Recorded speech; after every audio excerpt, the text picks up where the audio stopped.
This is a battle cry for the American way of life and a relentless pursuit of truth and justice. It comes from a voice with unmatched experience and unyielding resolve. Join us as we dissect current events and tip the scales in your favor. This is Rally for the Republic with your host, Bryan Rudnick. Bryan Rudnick, Rally for the Republic here, July 22nd. Historic day in America because it's my mother-in-law's birthday, not just because Kimberly Cheadle is at the United States Congress being grilled on what do you know and when do you know it, not because the Democratic Party is coalescing around cackling Kamala. And that's why I'm really here today, because I want to give a couple of minutes worth of thought while I'm on my road trip. I'm still here, still traveling, a couple more days, back in the Sunshine State in just a few moments, or really just a few days, but it all goes by quickly. Probably like Kamala's political career is going to go. Because why? Because let's face it, everybody but Barack and Michelle have endorsed her. You don't have Bill and Hillary come out first and then expect Barack Obama, who helped to orchestrate the coup, not endorse immediately.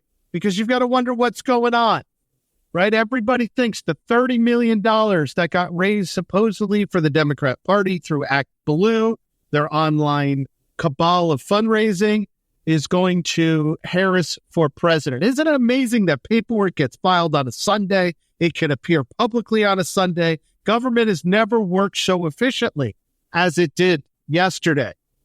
And the GOP has gotten rid of Jumping Joe. Scranton Joe is going to be going on to greener pastures soon. It's just a matter of time when he gives his national address, because apparently COVID still has him under the weather.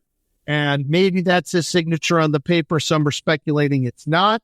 But, well, Scranton Joe is recovering. He is going to eventually, as his voice gets stronger, address the nation. And hopefully he is going to tell America the reasons behind why he is no longer fit to be a candidate for president, but yet why he still believes he is fit to hold the nuclear code. A lot of people are questioning that right now. The same people who question his presidency all along and his candidacy. But the Republicans need to wait. We're not going to be here to advocate. Shouldn't be suing on behalf of the delegates of the Democrat Party. Shouldn't be worrying about whether or not they get their choice, because we need to win an election. We need to stay focused. Those of us, many of my friends, many of folks within Trump world who are saying, isn't this great? We prepared for all contingencies. They've known since May that there was the chance that Joe Biden might step down, and they prepared accordingly, and that's wonderful. Campaigns should always be preparing for contingencies, but did we prepare for the right contingency? Yes, we got Donald Trump as a candidate who stands on his own 2 feet, even when he's been shot at, and he carries forward the message of making America great again. But is the left-wing media going to use this as another opportunity to conspire against him to prop up America's DEI vice president to becoming America's DEI president? Because that's really what we're facing here. Is it going to remain like that? Or is Barack Obama going to orchestrate something so Michelle, who many of us have speculated all along, might end up becoming their party's nominee? Or does he have something else up his sleeve? He kicked out his own lieutenant, a man he was advocating for just weeks ago. Kicked him out, booted him, chopped his head off practically, cut him off at the knees, whatever expression you want to use. The Obamas have something up their sleeves. And I don't think cackling Kamala is going to have a walk in the park here. Probably not much differently than Kimberly Cheadle, quite frankly. They're saying, as I talk to you right now, that the news is saying $50 million haul for Harris for president. I don't think it all went to Harris for president. I think people were told it went to the Democrat Party. And there's going to be some speculation of how that money gets moved around. And there's been campaign finance experts who've opined that Kamala can't just inherit the money from Biden so fast, especially if they're not nominated, but they want a coronation for America's DEI vice president. Is that really what the American dream is about? Is that really what the American exceptionalism is about?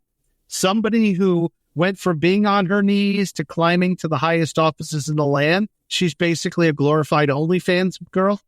Is that really what she is? Because we all know she's paper thin when it comes to policy. We all know she's a moron with her word salads. But this is what we're facing. And while we hear the news that Kamala is being coordinated by Nancy Pelosi, let's remember not to be distracted by all the things they want to put out to the voters and have you think that she is meant to be, or that you should accept the will of Nancy Pelosi and Gavin Newsom and James Clyburn and Chuck Schumer and Hakeem Jeffries and all the Democrat traitors, because they think if they've got a piece of evidence that they're shuffling around like deck chairs in the Titanic to show you that Donald Trump gave a donation to California's Attorney General, who happened to be named Kamala Harris, that there's some big conspiracy that she was qualified to then be president of the United States and he can't attack her. I say hogwash. Let's face it. She was Attorney General of a state where Donald Trump was probably doing another business deal. And like he's always talked about, he gave checks to everybody and anybody who asked for them because he understands the way the system is played. And so he wrote a check to the state attorney general of California. He didn't write a check to Kamala Harris, the world's greatest cackler. He wrote a check to the attorney general of the state of California, a candidate for office. And that doesn't mean he's endorsing her in her race now to be president of the United States. Quite the opposite. The man did not write her a check today. So don't let the Democrats fool us with their July surprises, because we're going to have surprises of our own come October. And I guarantee you that whatever's going to come out about Kamala, who spent her entire adult life on her knees getting to where she is going to be far worse and far damaging than the dirt they attempted to drag out about Donald Trump on Inside Edition. And the left will do everything they can because now there's momentum. They're all excited.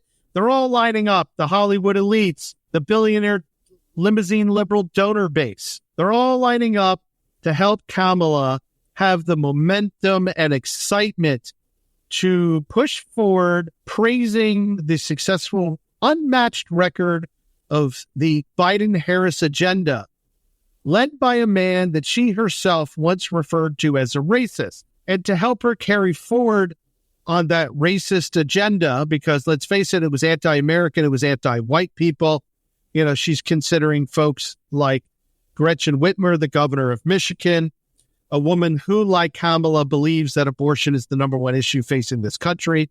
Doesn't matter that you can't eat, can't put a roof over your head. Josh Shapiro, the Jewish Democrat governor of the Commonwealth of Pennsylvania.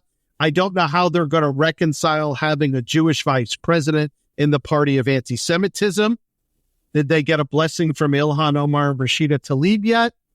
And then there's Pete Buttigieg, because if you want to just carry forward the DEI agenda, he is clearly the right selection.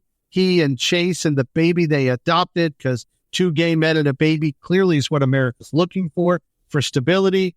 Gavin Newsom, I don't think he's coming on board. I think he's an absolute threat to Kamala, and that's without discussions about the constitutionality of the president, vice president being from the same state.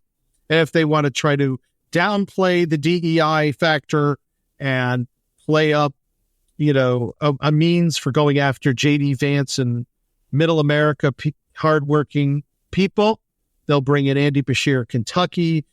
Governor of Colorado, Jared Polis, is being looked at, a state where he has helped to oversee many of woke policies. Then there's billionaire J.B. Pritzker of Illinois. I'm sure he wants to carry forward his record of accomplishment. I think more Black Americans have been killed under his watch in Chicago than anywhere else. And while a lot of the left has Joe Manchin on their list, I could tell you that Joe Manchin early today made it clear he's not interested. And I don't think he's looking to take orders from somebody as pitiful as Kamala. And then there's astronaut Mark Kelly, senator from Arizona, who Democrats think has the kind of record that will be tough for Donald Trump to attack. I mean, Mr. Gun Control, married to Mrs. Gun Control. And he's a combat pilot, an astronaut, an American hero in some respects. And so therefore that does put a little pressure on Team Trump. But I don't think he's as well known as Democrats are hoping. And quite frankly, he's a better pick than Kamala is. So he might upstage her in her pantsuits, in her Hillary Clinton-style pantsuits. But that's what we're facing.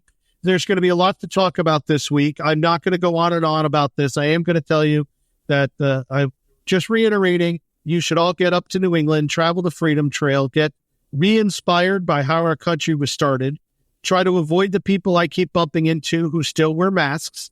Not quite sure I'm understanding that even when they're outside, but that's what happens in woke societies. And what was even more interesting to watch yesterday was that nobody seemed to care what was going on in the news. They don't seem upset about Joe Biden's departure. They don't seem elated about Kamala coming in to be America's first DEI president. And before you forget, I did predict that Wes Moore would be one of the leading contenders to replace Scranton Joe on the ticket. He did come out and endorse Kamala. But then again, anybody with a brain who's got something to look forward to in a political future should come out and do that until, of course, Barack Obama taps you on the shoulder and says, listen, kid, I got a better offer. Because I think that's what's going to happen. I think Barack Obama knows.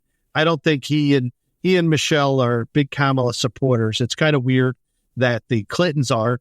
Makes me think that the only reason that they're supporting Kamala is because they know the Obamas are not. I don't think there's a lot of love lost between the Clintons and the Obamas. They just understand politics well enough to know they have to tolerate each other. That's where we stand.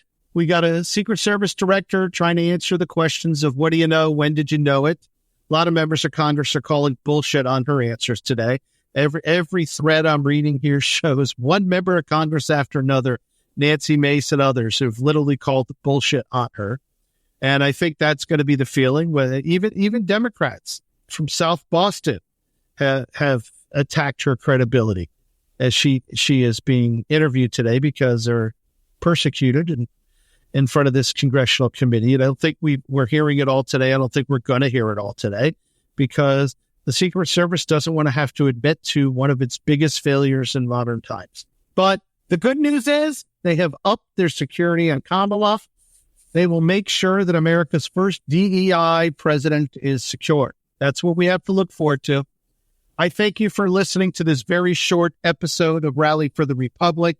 I'm your host, Bryan Rudnick, here to remind you that I'm talking to America for the Americans, not cackling Kamala's fans, not Barack Obama's fans, not the DEI crowd who wants to be inclusive, whatever that term means, because this is America, where anybody who wants to can prosper. Anybody who wants to can enjoy America exceptionalism and live the American dream if the Democrats take their woke policies and get out of the way. So I want to thank you. This is an exciting day. It's only midday, and this day is going to have some more news to it.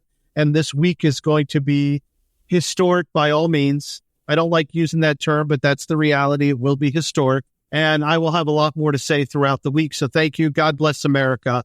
And I will be back to you later this week.